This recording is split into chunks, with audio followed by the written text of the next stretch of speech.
অনেক সুন্দর লাগতেছে মাশাআল্লাহ। অনেকদিন পর একসাথে রাত্রি ভাঙছে।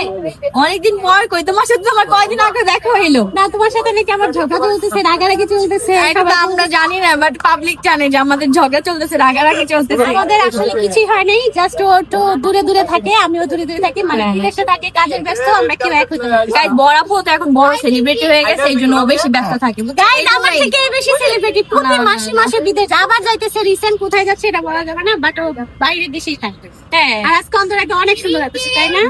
আমার কেমন লাগতেছে? তোমাকে অনেক সুন্দর লাগতেছে, বাট মনে হইতেছে রিসেপশনটা আমার না তোমার। না না, মানে রিসেপশনটা সরি অ্যানিভার্সারি। অ্যানিভার্সারি তোমার, তুমি এই যে গোল টোল পরে না আছো। না না গাইস, ওকে যে সাজাইছে আপু ওকে বেশি সাজাই দিছে। দেখেন তাহলে আমার বান্ধবীর দোষ, ওমেন্সকেয়ারের দোষ। সত্যি ওনার দোষ, উনি কেন এত বেশি সাজাইলো? শোনো, সব থেকে ভালো কথা, তোমার শাড়িটা যেখান থেকে দিছে আমার শাড়িটা সেখান থেকে দিছে, এর জন্য এত গর্জিয়াস। Wow, তাহলে তো আমাদের দুজনের শাড়িটাই অনেক সুন্দর হয়েছে। অনেক সুন্দর হয়েছে। কেমন হয়েছে সেটা কিন্তু কমেন্ট সেকশনে বলবে।